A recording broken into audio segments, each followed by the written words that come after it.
बिस्मिल्लाहिर्रहमानिर्रहीम। नाज़रीन करम अस्सलाम वालेकुम, मैं हूं मोहसिन और आप देख रहे हैं प्रोग्राम कब बदलेगा पाकिस्तान। नाज़रीन करम, आज के प्रोग्राम में हम गुफ्तगू करेंगे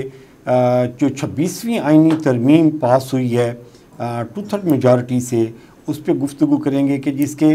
कितने फ़वाइद होंगे अवाम को इंसाफ की फ्राहमी में। और जो हुकूमत पिछले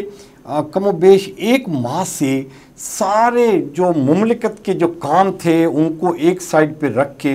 पूरी की पूरी एनर्जी पाकिस्तान पीपल्स पार्टी की, मुस्लिम लीग नून की, MQM की, काफ लीग की, मौलाना की, सबकी एनर्जी एक ही डायरेक्शन पे थी कि जी ये अगर 26वीं आइनी तरमीम पास हो जाएगी तो हमने वो सीढ़ियाँ जैसे होती है ना जी, वो डायरेक्ट हमने छठी मंजिल पे पहुंचना है तो हम एक एक सीढ़ी करके नहीं पहुंचेंगे। इस आइनी तरमीम की वजह से पहली मंजिल से हम डायरेक्ट छठी मंजिल पे पहुंच जाएंगे और हमारे बहुत सारे जो अजाब हैं वो ख़त्म हो जाएंगे। इस पे तज़िया पेश करेंगे, किसी तारफ़ के मुताज नहीं है, बहुत मोहतरम हैं जी शरीफ जोया साहब, आपको वेलकम करते हैं जी। बहुत मेहरबानी। ये सब 26वीं आइनी तरमीम जी बड़ा इशू था जी, बड़ी हलचल और तबाही मची हुई थी जी पॉलिटिक्स में। आज ये हो रहा है, सारी सारी रात बैठ के जो सेशंस हो रहे हैं जी। अच्छा सर, मैं ये कहता हूँ कि ये तरमीम तो पास होनी थी, हो गई, अच्छी बात है, लेकिन ये जो आपने तमहीद बांधी है ना जी कि पूरी कौम की एनर्जी, और ये बेसिकली हम चस्केबाज कौम है, ठीक है। वो हमें डेली जो है ना वो मिल रहा था, मंजन एक मिल रहा था कि भी आज जो है ना वो तहरीक इंसाफ वाले मौलाना के पास जाएंगे, कोई बातचीत हो रही है जी, मौलाना साहब जो है ना तहरीक इंसाफ को सारा का सारा माल उठा के दे देंगे, और फिर बिलावल पहुंच जाता था, और फिर शहबाज शरीफ खुद भी पहुंचे, सदर साहब भी पहुंचे वहाँ पे। तो सर बेसिकली ये है कि जो आपकी ये पार्लिमानी सियासत है ना जी, उसमें जो अपोजिशन का किरदार होता है ये बड़ा अहम है। कोई भी तरमीम अपोजिशन के साथ मिलकर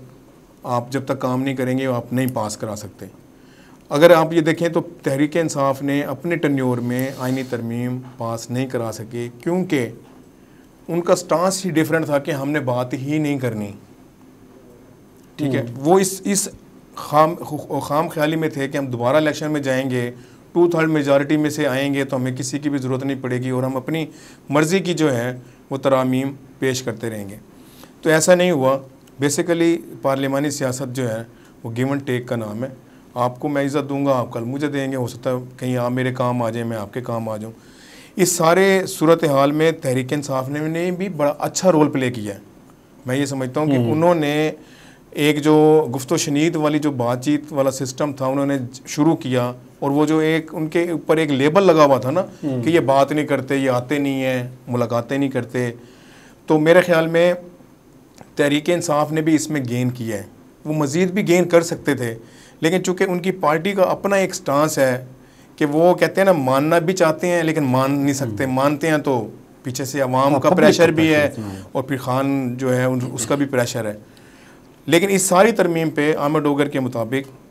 जो उसका लास्ट बयान था कि भी हम मुतफिक हैं कि इसमें कोई ऐसी बात नहीं है जो हमसे मुतसादम हो या वो आइन से मुतसादम हो। ये जो प्रैक्टिस एंड प्रोसीजर वाला जो आप कह रहे हैं ना जी, सारी सूरत वाली, ये अगर आप पिछले टेन्योर देखें 2-3 चीफ जस्टिस साहिबान के, तो उसके बाद से ये फिर हुकूमत देखें, हर हुकूमत की ये ख्वाहिश होती है कि हमारे लिए साजगार माहौल हो, ठीक है। मुस्लिम लीग नून की भी ये ख्वाहिश थी कि हमारे लिए भी साजगार माहौल होना चाहिए, क्योंकि जो आने वाले चीफ जस्टिस थे उनके बारे में पहले ही सोशल मीडिया पे इतनी हाइप क्रिएट हो गई कि शायद वो आते साथ ही अगला ऑर्डर ये पास करेंगे कि भी अडियाला से जो मेहमान हैं उनको वापस ले आएँ। देखें, सोशल मीडिया ने जहाँ तहरीक इंसाफ को बूम दिया ना, वहाँ नुकसान भी बड़ा पहुँचाया है। इसी सोशल मीडिया से जो हमारे कहते हैं ना नादान दोस्त हैं, वो ऐसी बातें एक्सट्रीम तक लेके गए हैं कि दूसरी पार्टी होशियार हो गई। उन्होंने कहा इससे पहले कि ये इसी तरह इम्प्लीमेंट हो जाए, क्या पता हो जाए, अगर ये हो गया तो हमारी तो मतलब 2 लोग 5 साल निकालने मुश्किल है, तो कुछ 10 साल। तो ये वाला भी सेम इसी तरह ही हुआ है। मेरे ख्याल में किसी जमात को उनसे कोई इख्तलाफ नहीं था। इख्तलाफ सिर्फ यही है कि भी जो एक फ़िज़ा बन गई है कि क्या उसी फ़िज़ा पे वो फैसले आने ना शुरू हो जाए। तो प्रैक्टिस एंड प्रोसीजर एक्ट का जो तरमीम है, ये अगर किसी को लगता है कि भी ये नहीं ठीक, उसके पास फोरम मौजूद हैं, उसको चैलेंज भी कर सकता है। जैसे अभी जमात इस्लामी ने कह दिया कि हम इसके ऊपर जो है वो एहतजाज भी करेंगे और उसके एंटी भी जाएंगे। कुछ वकला तंजीमों ने भी कहा है, जबकि बार और दीगर जो लोग हैं उन्होंने इस फैसले को जो है वो मुख्तलिफ एंगल में लिया है, क्योंकि वो नए चीफ जस्टिस साहब से कोई अपना जो है वो मेरे ख्याल में क्या कहते हैं मुखालफत लेने के मूड में कोई बार नहीं है, क्योंकि वो जाहिर बात है सुप्रीम कोर्ट के चीफ जस्टिस हैं, वो आएंगे, कोर्ट्स लगनी है, फैसले होने हैं, जज वकला ने पेश होना है, उनके मामलात भी अपनी जगह पे हैं। एक जो पॉइंट आपने शुरू में बताया था ना कि जी इस आईनी तरमीम से अवाम को क्या फ़ायदा होगा, जो एक इसकी बेस बनाई गई आईनी तरमीम की कि भी डेली के, अब मैं भी यही समझता हूँ, आम आदमी भी यही समझता है कि यार ये कौन से केसेस हैं जिनकी डेली समाअत होती है और हमारे केस तो लगते ही नहीं है। 6 महीने की बाद की पेशा मिल जाती है। मतलब ऐसे ऐसे फैसले भी हुए हैं कि बंदों को सजाए मौत हो गई और वो केस में बरी हो गया। तो ये जो इन्होंने प्ली ली है, अगर तो ये वाकई इसी तरह प्ली है तो मेरे ख्याल में कुछ रिलीफ देने में ये कामयाब हो जाएंगे कि जो आईनी पिटिशंस हैं वो एक आईनी बेंच को दे दी जाएँ और जो रूटीन के बाकी मैटर्स हैं, जो बाकी पिटिशंस हैं, वो अपने केस के साथ साथ चलती रहें। क्योंकि होता यही है कि ये जो आईनी पिटिशंस होती हैं ये लंबी हो जाती हैं, इनकी समाअत लंबी हो जाती है, पीछे फिर जितने दीगर केसेस होते हैं वो एडजर्न करने पड़ जाते हैं। अब जब आईनी बेंच होगा उसको पता होगा कि भी मैंने इतने केसेस ये सुनने हैं और वो मेरे ख्याल में उसी लेवल पे ले जाएंगे। लेकिन ये बात फिर वही आ जाती है कि इसमें नीयत क्या है और आगे डिलीवर क्या करते हैं, ये लोगों को उसका रिज़ल्ट जब तक नहीं सामने आएगा लोग मुतमईन नहीं होंगे। अभी तक लोग मुतमईन नहीं हैं, सियासी जमातें मुतमईन हैं, जो हुकूमत में है वो मुतमईन है, उनको फ़ायदा है ना। अच्छा जो सर मैं दो तीन चीज़ें आपने इसमें की हैं जो अपनी, एक तो आपने किया है कि अपोजिशन का बड़ा इम्पोर्टेंट रोल होता है और जो पार्लिमानी जो पॉलिटिक्स है उसमें गिव एंड टेक बड़ा इम्पोर्टेंट रोल प्ले करता है, और तीसरा आपने प्रैक्टिस एंड प्रोसीजर का, 3 पे मेरा इन 3 पे है, क्विकली इस पे मुझे चाहिए होगा। एक तो जो अपोजिशन का जो किरदार है ना जो सब वो ये होता है कि जी आप हुकूमती पार्टी हैं, ठीक है, मैं अपोजिशन की पार्टी हूँ, जहाँ पे आपने मुल्क के मफाद के लिए कोई बिल पास करना है, ठीक, वो मैंने आपको सपोर्ट करना है, यहाँ पे ऐसा नहीं होता सर। असल में मैं बताता हूँ इसमें होता है असल तो यही तो हमारा इख्तलाफ है ना। मिसाल के तौर पे हुकूमत कहती है कि ये वाला जो मैं बिल पेश कर रहा हूँ, ये तरमीम पेश कर रहा हूँ, ये अवाम के वसी तर मफाद में है,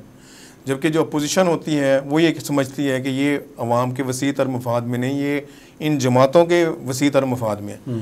बेसिकली तो यही तो एक कन्फ्लिक्ट है ना, और यही हमारी सियासत में भी ऐसी होता रहा है ना। अच्छा, ये कन्फ्लिक्ट फिर जब आप कहते हैं गिव एंड टेक के बाद, मतलब मैंने कहा दी ये तो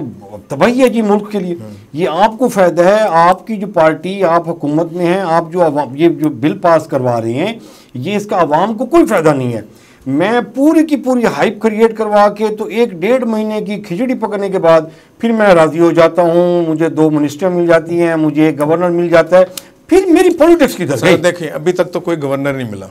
इस बात की, ये भी सोशल मीडिया की खबर थी, तो है ना प्रीवियस में, मतलब इसमें भी आ गई थी। हुकूमत में जो मौलाना साथ मिला था वो किन कंडीशन पे मिला था, एमक्यूएम किस कंडीशन पे साथ मिली? एमक्यूएम उससे पहले भी इसी कंडीशन पे मिलती रही है। लेकिन मैं आपको ये कह रहा हूँ कि ये जो आप कह रहे हैं ना खिचड़ी पकती रही, क्या हुआ, ये अगर आप देखें तो मुस्लिम लीग नून ने जो पहला मसौदा दिया था ना वो 55 समथिंग पॉइंट्स थे, जी हाँ, तरमीम थी, लेकिन वो सारी की सारी नहीं हुई। देखिए उसमें एक आर्मी कोर्ट का एक बड़ा जो है ना वो था, अगर ये सारे ना बैठते, देखें जब जैसे खान साहब कहते थे ना कि बजट पास कराने के लिए मुझे जो है वो हेल्प मिल जाती है, तो फिर जब बहुत सारे हालात साजगार हों तो बाकी को भी सपोर्ट मिल जाती है। मेरे ख्याल में ये जो गुफ्तो शनीद से ये एक एडवांटेज हुआ कि कुछ पॉइंट्स पे ये मुतफिक हो गए और कुछ पॉइंट्स जो मुतफिक नहीं हो सके वो उन्होंने ड्रॉप कर दिए, बजाय कि उसको कन्फ्लिक्ट पैदा करते, लड़ाई झगड़ा होता, मौलाना भी छोड़ जाता, पीपल्स पार्टी छोड़ जाती, फलानी, तो वो एक पूरा माहौल ख़राब हो जाता। तो उन्होंने, मेरे ख्याल में ये एक अच्छी प्रैक्टिस है कि आप बैठें, 10 पॉइंट्स में से अगर आप 2 पे मुतफिक हैं, आपको वो 2 तो करें ना, बाकी डिबेट कर लेंगे बाकी। अच्छा, एक आपने प्रैक्टिस एंड प्रोसीजर का किया था, इन्होंने पहले जब उमर अता बंदियाल साहब चीफ जस्टिस थे उस वक्त इन्होंने प्रैक्टिस एंड प्रोसीजर का किया था कि जी जो चीफ जस्टिस है वो अकेला बेंच फॉर्म नहीं करेगा, वो 3 मेंबर्स बैठेंगे, एक चीफ जस्टिस, एक सीनियर प्यूनल जज और उसके बाद सीनियर जज, मोस्ट सीनियर जो होगा, ये 3 बंदे बैठ के बेंच को फॉर्म करेंगे। कौन सा बेंच कौन से केसेस सुनेगा, इन्होंने प्रैक्टिस एंड प्रोसीजर में वो अप्रूव कर दिया। अब जब इन्होंने देखा कि जी वो तो चीफ तो अकेला बैठा है, नीचे जो 2 जजेस हैं वो तो एक ही ग्रुप के हैं, लिहाजा इसको फिर चेंज कर लिया जाए, अपनी मर्जी के अपने सारे बेनिफिट्स देखे जाएं, अवाम के लिए तो ये इश्यूज ही नहीं है जी। सर असल में देखें बात फिर वही आ जा गई है कि भाई हम हर मामले में जितने भी हमारे इदारे हैं ना उसको हम इतना पोलिटिसाइज कर देते हैं कि अगर वो अच्छा काम भी कर रहे होते हैं ना तो वो भी बुरा लगने लगता है। मिसाल के तौर पे ये वाला जो आप अदलिया की बात कर रहे हैं, ये कोई आज का इशू तो नहीं है कि भी बेंच बनते थे, हम ख्याल आपने देखा ना 20-40 साल से वो चीफ जस्टिस बेंच बनाता था, कभी नहीं सुने थे।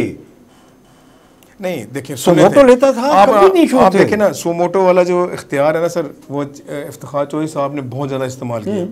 अच्छा फिर जस्टिस जो साकिब निसार साहब तो वो एक्टिव जुडिशलिज्म की तरफ चले गए, वो एक अलहदा उनके खूबियाँ भी हैं खामियाँ भी हैं। उमर अता बंदियाल साहब की अपनी खूबियाँ खामियाँ हैं। इसी तरह वो अभी ये जो जस्टिस काजी फायजी साहब उन्होंने खुद बरमला कहा, उन्होंने कहा ज़रूरी नहीं है कि मेरे सारे फैसले बहुत अच्छे हुए हैं, मेरे फैसले हो सकता है लोगों को एतराज़ हो, लेकिन एक ट्रेंड देखें, थोड़ा सा ट्रेंड सेट करें आप उसको जमाती बुनियादों से हट के। मिसाल के तौर पे आप वहाँ से बेनिफिट्स नहीं ले रहे इदारे से, ठीक है, आप प्रोटोकॉल नहीं ले रहे, आप चीज़ें नहीं ले रहे, आपने अगर पार्लियामान को मजबूत किया है, ठीक है, तो आपको उसका भुगतना पड़ा है। इस वक्त पूरी कौम जो है वो उनके पीछे लगी हुई है और उनको मुख्तलिफ अलकाबात से जो है वो किया जा रहा है। आज पता नहीं कि शायद कोई आज़ादी का जश्न भी मनाया जा रहा है मुख्तलिफ सोशल मीडिया के प्लेटफॉर्म्स पे। तो बुनियादी तौर पे सर यही पोजीशन होती है कि जब आप इदारों को पोलिटिसाइज़ करते हैं आपके फ़ायदे में, मतलब तहरीक इंसाफ के हक़ में आए फैसला तो जज बहुत अच्छा है, नून लीग के हक़ में आए तो बहुत अच्छा है, पीपल्स पार्टी के हक़ में आए तो बहुत अच्छा है। और सर ये जो आपने आज आइनी बेंच बनाया है ये आपको इस चीज़ की गारंटी देता है कि आपकी हुकूमतें महफूज रहेंगी, या आप कोई ऐसा काम नहीं करेंगे कि ये आइन की तशरीह करते हुए आपको घर नहीं भेजेंगे? कोई ऐसी बात बताएं। क्योंकि देखें ये सिर्फ वही बात है कि सुप्रीम कोर्ट तो वही रहेगी, उसके अंदर एक बेंच बनना है, जैसे डबल बेंच बनता है, डिविजुअल बेंच बनता है, कोई सिंगल बेंच बनता है, लार्जर बेंच बनता है, फुल कोर्ट बनता है, इस तरह ये भी एक बेंच बन जाएगा। इन्हें सियासतदानों को और इनको ये चाहिए कि ये अपने जो मिसाक जमहूरियत है ना सर, ये अपना वो बनाएं और उस पर काम करें, बजाय कि ये एक दूसरे की टांगें खींचते रहें और पूरे 5 साल में हाहाकार मचाते रहें। उससे बेहतर अब देखें ना तहरीक इंसाफ को भी एक लेवल पे जाके अपने एहतजाजी सियासत को लेके जाना है। ये नहीं है कि आप 365 दिन ही आप एहतजाजी सियासत करते रहें, तो फिर उसका रिजल्ट ये होता है कि आम पब्लिक नहीं निकलती सर। फिर आम पब्लिक सिर्फ सोशल मीडिया पे जो है ना वो आपके साथ खड़ी है। जब आप घंटाघर चौक पे आते हैं तो फिर 5, 10, 15 बंदों से ज़्यादा बंदे नहीं होते, फिर आप भी भाग जाते हैं, लीडर भी भाग जाते हैं। फिर तो ये वो तो मतलब वैसे डिस्टर्ब हुए पड़े हैं या इधर से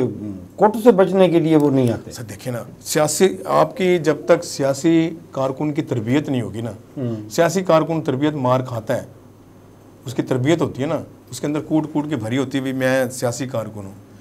जब ये नौजवान नस्ल है ना सर, ये सोशल मीडिया पे जो आ गया उस पर चल रहे हैं, ये गलत है। पीटीआई को उनकी जो इस वक्त की क़यादत है, जो बाहर है, उनको संजीदगी से इस पे अमल करना चाहिए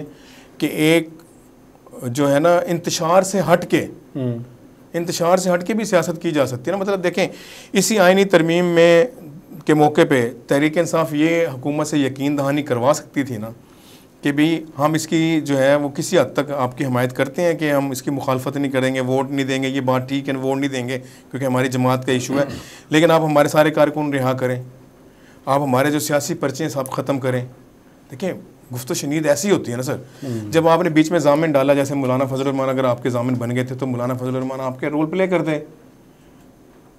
आप अपनी एक स्पेस लेते हैं जो एक पॉलिटिकल स्पेस है ना जी, कि जैसे कहते हैं सांस लेने के लिए आपको एक जगह चाहिए, तो तहरीक इंसाफ को वो सांस लेने की जगह लेनी चाहिए थी। अच्छा ये देखें, जब हम कहते हैं ना कि रियासत हो कि माँ की जैसी, फिर आप कहते हैं कि जी आपको एहतजाज करना आपका जमहूरी हक है। जब आप एहतजाज करने के लिए एक बच्चा निकलता है, चौक पे जाता है, वापस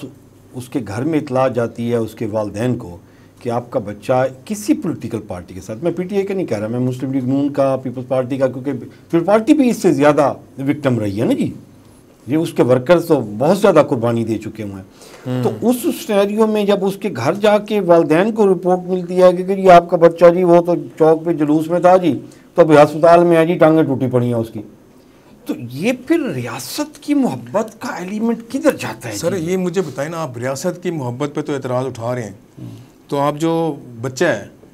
ठीक है, जो शीर खार समझे या जो भी है, उसको भी तो अपनी माँ का ख्याल रखना है ना सर, कि भी उसने भी डेली आए दिन जो है ना वो डी चौक पे एहतजाज करना है। एहतजाज तो कहीं पे भी किया जा सकता है, कहीं पे भी किया जा सकता है। देखिए अब आप देखें ना, आप कहते हैं भी दुनिया एक ग्लोबल विलेज है,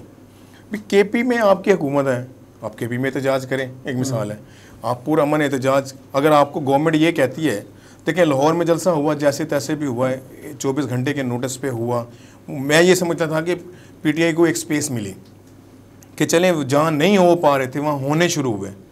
लेकिन आप फिर आके जब आपके देखें बड़े बड़े इंस्टीट्यूशंस आते हैं, आपकी मुल्क में कोई डेलीगेशंस आ रहे हैं,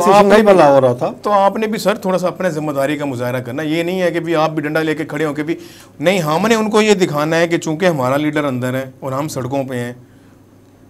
अच्छा ये रिवायत भी है ना, जो ये सब जब ओआईसी का इजलास हो रहा था खान के दौर में, उस वक्त बिलावल भी कह रहा था ना जी, ओआईसी हम बैठे हुए हैं पार्लियामेंट में, देखते हैं कैसे ओआईसी का इजलास होता है। इजलास की जो बात है वो आपकी बिल्कुल दुरुस्त है,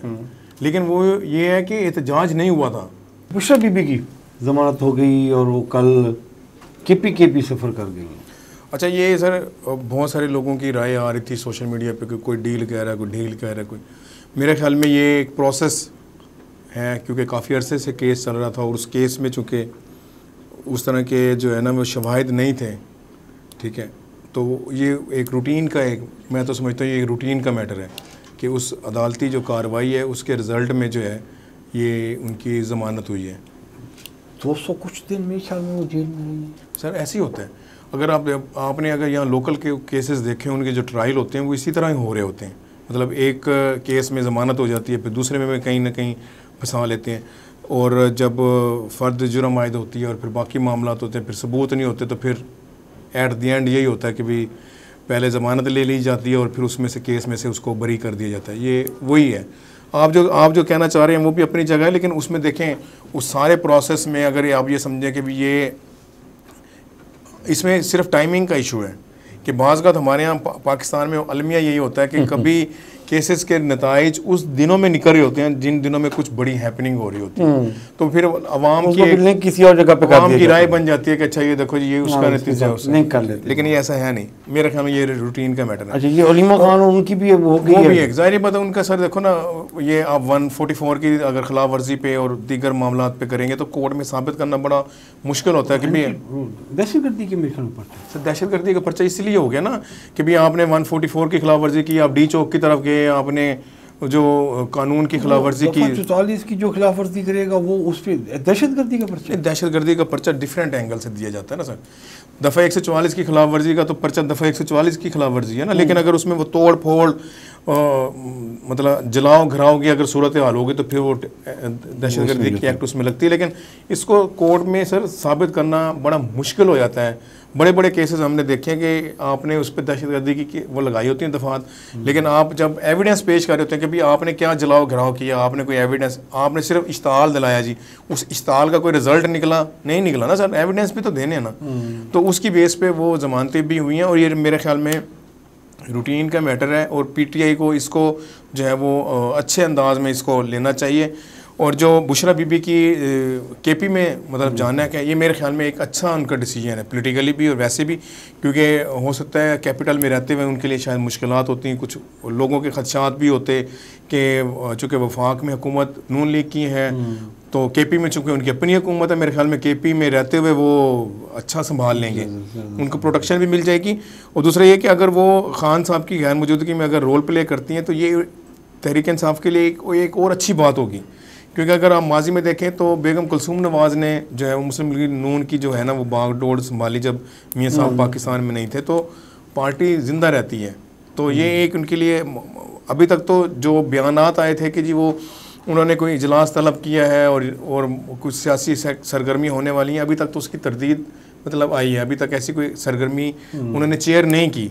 लेकिन अगर वो करती हैं तो मेरे ख्याल में तहरीक इंसाफ को वहाँ पे जो है ना वो सपोर्ट मिलेगी। अच्छा, लास्ट अभी जो है सब मौलाना फजलुर रहमान साहब की जो पॉलिटिक्स है इस तरमीम के हवाले से स्पेसिफिकली कैसे देखते हैं? सर मौलाना फजलुर रहमान साहब की जो सियासत है ना वो सिर्फ इस तरमीम में नहीं, अब ओवरऑल जितने भी कॉन्फ्लिक्ट्स हैं ना उसमें जो मौलाना का जो रोल है वो बड़ा अहम होता है। बेसिकली तो आप ये देखें कि मौलाना की सीट्स कितनी हैं और उसके मुकाबले पे एमक्यूएम की सीट्स कितनी हैं, क्योंकि एमक्यूएम को इस दफ़ा वो वेट नहीं दिया गया जो उनका बनता था, ये वो वेट हासिल नहीं कर पाए जो वो माजी में हासिल करते होते थे, या उनके पास वो लीडरशिप नहीं है या वो क्वालिटी नहीं रही कि भी एक 8, 10, 12 सीटें और एक तरफ 20+ सीटें, तो बड़ा फ़र्क है। फिर मौलाना साहब पे इसलिए भी ट्रस्ट थोड़ा इदारों का बिल्ड हुआ क्योंकि तहरीक इंसाफ का झुकाव उनकी तरफ था, क्योंकि इस इलेक्शन के बाद जो 47 का उन्होंने इल्ज़ाम लगाया तहरीक इंसाफ ने भी मौलाना ने भी, जो तो तहरीक इंसाफ और जो मौलाना थे ना ये थोड़े करीब करीब थे, और चूँकि आइस ब्रेकिंग करनी होती है, इदारों को भी चाहिए होता है कि भी तहरीक इंसाफ को भी ऑन बोर्ड लाना है, तो तहरीक इंसाफ को ऑन बोर्ड लाने में जो मौलाना का बड़ा अहम किरदार है और उन्होंने बड़ा गेन किया है इस सारी सूरत हाल में। तो देखें ना अगर अच्छा उन्होंने फिर जो उनके खदशात थे, देखें चेक पोस्टों का एक लफ्ज़ था जो इस तरमीम में जो मुसवदा था पहला, अच्छा कि भी जो चेक पोस्टों पे मतलब कोई अटैक हो जाता है या कोई पथराव हो जाता है तो उसको भी दहशतगर्दी में या आर्मी कोर्ट के उसमें लाने के लिए था। लेकिन मेरे ख्याल में मौलाना ने और इन लोगों ने वो जो शिक्स थी जिस पे एतराज़ात थे उनको बिल्कुल ही साइड पे करके जिस पे इत्तफाक हो गया था उस पे उन्होंने इम्प्लीमेंट कराया। उसमें बिलावल का भी बड़ा अहम रोल है सर, ठीक है, क्योंकि बिलावल ने मौलाना के घर जितने चक्कर लगाए हैं शायद किसी सियासतदान ने लगाए हों, और मेरे ख्याल में बिलावल को भी सीखने का मौका मिला होगा कि सियासत में कैसे जो है वो वक्तन फ़वक्तन तब्दीली आती है कि एक पॉइंट पे आप राज़ी हो जाते हैं, थोड़ी देर में पता लगता है फिर उस पर दोबारा एतराज़ खड़ा हो गया। तो ये बड़ा अच्छा रोल है मेरे ख्याल में, और मैं ये समझता हूँ कि सियासत पाकिस्तान में होनी चाहिए, सियासी सरगर्मियाँ होनी चाहिए, होती रहनी चाहिए। तमाम सियासी जमातों का अपना अपना मंशूर है, इंटरेस्ट को मद्देनजर रख के सियासत होनी चाहिए, ज़ाती मफाद और इंतशार की सियासत, वज़ारत और गवर्नरियाँ इससे हट के भी होनी चाहिए। देखें कभी कभी तो आपको जो है वो कहते हैं ना, जैसे मौलाना साहब अक्सर कहते थे आइन के तनाजुर में, और ये मतलब आपको कभी कभी अपना रोल प्ले करना है, अपना वज़न डालना है, और अगर आप अच्छा काम कर गए हैं तो देखिए तारीख तो याद रखेगी। अगर यही तरमीम अगर इन्होंने करने के बाद कोई नेगेटिव इसका फ़ायदे उठाए तो तारीख फिर भी याद रखेगी। किताबें तो हैं आपकी, पिछले जितने मतलब अदलिया के 2 अदवार गुजरे हैं वो भी सबके सामने हैं, वो ढके छुपे तो अल्फाज नहीं है ना। इसी तरह इस आइनी तरमीम से मेरा ये है कि लोगों को तवक्को रखनी चाहिए कि कोई अच्छा बेहतरी आएगी। ठीक है, अच्छा अभी लास्ट क्वेश्चन, अभी इसके बाद प्रोग्राम हमारा टाइम ख़त्म हो रहा है। बिलावल जितना एक्टिव रहा है इस तरमीम में हवाले से, तो एक थ्योरी ये भी मार्केट में गर्दिश कर रही है कि जी चांसेस हैं कि जी उसको इसी टेन्योर में आखिरी 1-1.5 साल के लिए पीएमशिप मिल जाए। एक पॉसिबिलिटी है सर। देखें ना पिछले 2-3 टेन्योर देखें तो हो जाएगी, 2-3 टेन्योर देखें तो उसमें ऐसे ही रही है पोजीशन। मिसाल के तौर पे गिलानी साहब वज़ीर आज़म थे तो फिर शायद वो क्या नाम है राजा परवेज़ अशरफ वज़ीर आज़म बन गए, मियाँ साहब वज़ीर आज़म थे तो शायद खान अब्बासी बन गए, इमरान खान साहब थे तो ये आपका शहबाज शरीफ बन गए। तो ये पॉसिबिलिटी तो देखें होती है, क्योंकि हमारे यहाँ 5 साल का इलेक्शन है, लेकिन हमारे यहाँ 3-3.5 साल बाद शायद हम या तो उकता जाते हैं या फिर हमारी कैपेसिटी ख़त्म हो जाती है कि हम कहते हैं भी नहीं कोई तब्दीली है। जो आप कह रहे हैं कि ये पॉसिबिलिटी हो सकती है, लेकिन अभी जो मौजूदा हालात हैं इसमें मेरा नहीं ख्याल कि पीपल्स पार्टी गेन करने की कोशिश करेगी, क्योंकि अभी मुल्की मसाइल हैं, मुआशी मसाइल हैं। आखिरी साल में हो सकता है पीपल्स पार्टी छक्का मार जाए, लेकिन नून लीग भी मेरे ख्याल में इतनी बच्चा वो भी नहीं है, वो भी उसको कौन ही मार के छक्का मारेगी। वो सर नून लीग को कौन ही मार के छक्का मारना भी एक लहदा उसके साथ खड़े होकर तो छक्का नहीं मारा जा डेफिनेट सी बात है। लेकिन मेरे ख्याल में अभी मुश्किल है फ़िलहाल, अभी कबल अज़ वक्त है हालात का जायज़ा लेना, क्योंकि जब तक पीपल्स पार्टी क्यों आएगी, एक मिसाल है अभी अगर ऐसे ही हालात रहे, हाँ ऐसे हालात है, तो क्यों कर आएगी कि जब आपको अगले इलेक्शन में जाने के लिए आपको बिजली के बिलों का सामना होगा, महंगाई का सामना होगा, चीज़ें जो है वो अगर सही नहीं होगी, मईशत ठीक नहीं होगी, तो फिर आप क्या लेके जाएंगे? अगर मुस्लिम लीग नून 5 साल अपने पूरे करती है तो हालात ऐसे ही रहते हैं। पीपल्स पार्टी के पास तो फिर भी कुछ नहीं है ना आवाम के पास लेके जाने के लिए। वो कहेंगे आप मुस्लिम लीग नून के साथ रहे हैं 5 साल, अभी आप कहते हैं कि जी हमारा तो कोई हक ही नहीं है जी, वो तो ड्राइविंग सीट पे तो वो बैठा हुआ था जैसे पीडीएम की हुकूमत में इन्होंने किया था। वो तो ऐसे ही होगा सर, वो तो ऐसे ही होगा। अगर नून लीग भी 5 साल पूरे करती है तो पीपल्स पार्टी के पास सिवाय सिंध के या बलूचिस्तान में जो है वो होगा, और वो ये जो आइनी तरमीम है या बाकी जो है ना वो उसका फ़ायदा उठाने की कोशिश करेंगे। लेकिन अगर रिलीफ ना दिया तो अवाम ये आइनी तरमीम को भी भूल जाएगी। चंद दिनों का गुबार है, ये आते हैं, कोई और इशू आएगा तो शायद ये आइनी तरमीम भी ख़त्म हो जाएगी, लोग भूल जाएंगे, फिर एक नया इशू होगा। लोगों का असल इशू वहीं पे खड़ा है। अब आज भी एक आम आदमी कहता है यार इसमें ये बताओ, इसमें कोई महंगाई की कमी करने की कोई तरमीम आई है, रोजी रोटी के लिए कोई इंडस्ट्री, कोई प्रोजेक्ट कोई नया कुछ आ रहा होगा, चलो कि भी कोई गरीब आदमी को कोई रिलीफ इसमें मिलने की चांसेस हैं कि नहीं है, वो ये देख रहा है। उसको इससे चीज़ जैसे उसका पहले भी इशू नहीं था। अच्छा फिर इसमें एक ज़िमनन बात करके बस मैं ज़्यादा चाहता हूँ आपसे कि अभी एक बीच में बात सोशल मीडिया पे चली थी कि जी इसमें तरमीम में ये हुआ कि जी फीस बढ़ा दी, 10 लाख रुपए कर दी गई, 50,000 से 10 लाख, लेकिन ऐसा नहीं है, बिल्कुल ऐसा नहीं है, ठीक है, वो फेक थी, वो फेक है। तो मैं ये कहता हूँ कि सोशल मीडिया लोग देखें, ज़रूर देखें, लेकिन उसको इतना एब्जॉर्ब करें जितना उसमें हकीकत है। उसमें अब सोशल मीडिया की पोजीशन यही है सर, पंजाब कॉलेज का आप इशू देख लें कि जिसमें कोई रियलिटी नहीं है, लेकिन फिफ्थ जनरेशन वार इतनी है कि आपका बच्चा उसमें शामिल हो गया है। तो सोशल मीडिया से देखें, लेकिन उतना देखें जितना आपको एब्जॉर्ब करें और हकाइक। अब ये आप कहते हैं ना जो सोशल मीडिया यूज़ करते हैं उसके बाद नेट तो है ना सर, वो गूगल पे बैठ के बाकी जगह पे बैठ के सर्च तो कर सकता है ना, इतना तरद्दुद तो उसको करना चाहिए। कॉपी पेस्ट से अब उसे निकलना चाहिए, क्योंकि ये जो ग्रे सर प्रोपेगेंडा होता है ना, ये पाकिस्तान में नहीं बन रहा, ये पाकिस्तान से बाहर बन रहा है, और इसके जो डोरे हैं आपको नहीं पता किसके हाथ में है।